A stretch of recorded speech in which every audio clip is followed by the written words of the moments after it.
Hi everyone. Bigg Boss season 6 contestant Gabri ഈ കഴിഞ്ഞ വീക്കെൻഡിൽ ഗബ്രി എവിക്റ്റഡായി. അപ്പോൾ ഗബ്രിയുടെ ഗെയിമിനെ കുറിച്ച് എൻ്റെ ഒരു വിലയിരുത്തൽ, എൻ്റെ മാത്രം അഭിപ്രായമാണ്.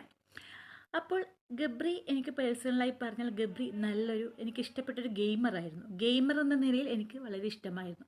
കാരണം ഗബ്രി നല്ലൊരു ഗെയിമറായിരുന്നു, പറയാതിരിക്കാൻ പറ്റില്ലല്ലോ, ഇല്ലത് പറയണമല്ലോ. നല്ലൊരു ഗെയിമറായിരുന്നു. കാരണം ഗബ്രിയുടെ ഗെയിം എന്ന് പറഞ്ഞാൽ ഗബ്രിയുടെ നാവായിരുന്നു. കാരണം ആ നാവിൻ തുമ്പത്ത് വരുന്നത്, അതായത് ആർക്കും ഗബ്രിയെ പറഞ്ഞു തോൽപ്പിക്കാൻ പറ്റത്തില്ല. നോൺ സ്റ്റോപ്പായി പറഞ്ഞുകൊണ്ടേയിരിക്കും.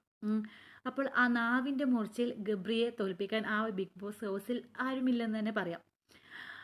അതുപോലെ തന്നെ ഫിസിക്കൽ ടാസ്കിലായാലും ഗബ്രി അടിപൊളിയായിരുന്നു. അതിലും മുൻപന്തിയിലുള്ള ഒരു കണ്ടസ്റ്റൻ്റ് തന്നെയായിരുന്നു ഗബ്രി.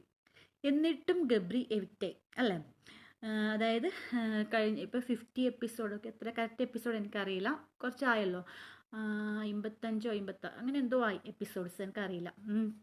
അപ്പോൾ ഇത്രയുമായിട്ട് ഇത്രയും നേരത്തെ ഗബ്രി ഔട്ടാവുക എന്നുള്ളത് വളരെ ഒരു സങ്കടകരമായ കാര്യം തന്നെയാണ്. കാരണം ഒരു ടോപ്പ് 3യിൽ വരാൻ പറ്റിയ ഒരു ഗെയിമർ തന്നെയായിരുന്നു ഗബ്രി. പക്ഷേ ഗബ്രിക്ക് എവിടെയാണ് വീഴ്ച പറ്റിയത്? ആ ബിഗ് ബോസ് ഹൗസിൽ സേഫ് ഗെയിം കളിക്കുന്ന ഒരുപാട് കണ്ടസ്റ്റൻസ് ഇനിയും ബാക്കിയുണ്ട്. കുറച്ച് പേർ വെറും ലുക്കിൻ്റെ ഒരു ബേസിൽ മാത്രം കുറേ ആൾക്ക് വോട്ട് കിട്ടുന്നുണ്ട്. അപ്പോൾ ശരിക്കും പറഞ്ഞാൽ ലുക്കിൻ്റെ ബേസിലും കൂടെ വോട്ട് നോക്കിയാൽ നമുക്ക് ഗബ്രിക്ക് ആ ഒരു ലുക്ക് ബേസും കൂടെ ഗബ്രി എല്ലാവരുടെയും മനസ്സിൽ ഇടം പിടിക്കേണ്ടതായിരുന്നു. എന്നിട്ടുകൂടി എന്താ പറ്റിയത്? അപ്പോൾ ഒരു 3 മെയിൻ പോയിൻ്റാണ് എനിക്ക് തോന്നിയിട്ടുള്ളത്. എൻ്റെ മാത്രം അഭിപ്രായമാണ്. എനിക്ക് തോന്നിയിട്ടുള്ളത് ഗബ്രിക്ക് ഒരു ഗെയിം പ്ലാനിൽ വീഴ്ച പറ്റിയത്. അതിൽ നമ്പർ 1, കോംബോ ഗെയിം.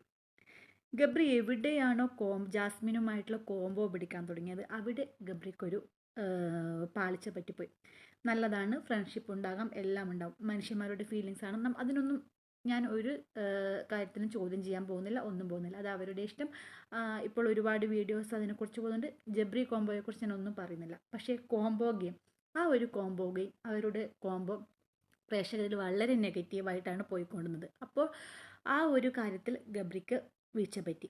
പിന്നെ സെക്കൻഡ് പോയിന്റ്, ഒരു പ്രേക്ഷകരായിട്ട് ഗബ്രിക്ക് കണക്ട് ചെയ്യാൻ പറ്റിയില്ല. ഗബ്രി ഞാൻ പറഞ്ഞതുപോലെ നല്ല വൃത്തി സംസാരിക്കും, നല്ല രീതിയിൽ നോൺ സ്റ്റോപ്പായിട്ട് പോയിന്റ് വെച്ച് സംസാരിക്കും. പക്ഷേ ഗബ്രിക്ക് പ്രേക്ഷകരായിട്ടൊരു കണക്ട് ചെയ്യാൻ പറ്റിയില്ല. തേർഡ് പോയിന്റ്, ഗബ്രി സംസാരിക്കുമ്പോൾ നമുക്കൊരു എന്താ പറയുക, ഒരു റെസ്പെക്റ്റ് ഇല്ലാത്തതുപോലെ. റെസ്പെക്റ്റ് കൊടുത്തേ എല്ലാവരോടും സംസാരിക്കണം എന്ന് യാതൊരു നിർബന്ധമില്ല കേട്ടോ, ഞാൻ അങ്ങനെയല്ല പറഞ്ഞത്.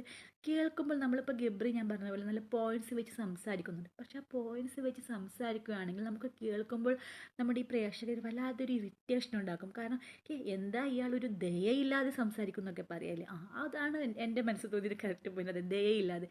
കാരണം ഒരു ദയയില്ലാതെ വളരെ ഇങ്ങനൊരു സ്പീഡ് ഗബ്രി പോയിന്റ് പറഞ്ഞു പോകുമ്പോൾ ഒരു തൊട്ട് ഓപ്പോസിറ്റ് നിൽക്കുന്ന ആൾക്ക് ഗബ്രി ഒരു ദാക്ഷിണ്യം കാണിക്കാതെ, ഒരു ദയയില്ലാതെ, അല്ലെങ്കിൽ ഒരു റെസ്പെക്റ്റ് കൊടുക്കാതെ സംസാരിക്കുന്നത് പോലെ പലപ്പോഴും തോന്നിയിട്ടുണ്ട്. എൻ്റെ മാത്രം അഭിപ്രായമാണ്. തെറ്റുണ്ടെങ്കിൽ നിങ്ങൾക്ക് തിരുത്താം, നിങ്ങളുടെ അഭിപ്രായം നിങ്ങൾക്ക് പറയാം.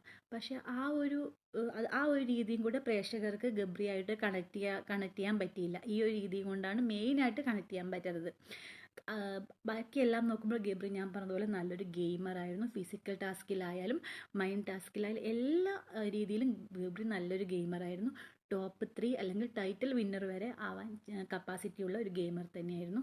എന്തായാലും ഗെയിം കഴിഞ്ഞു, ഇപ്പോൾ എവിക്റ്റഡായി. അതൊക്കെ പെട്ട് നല്ലൊരു ഫ്യൂച്ചർ ഉണ്ടാവട്ടെ ഗബ്രിക്ക്. All the best.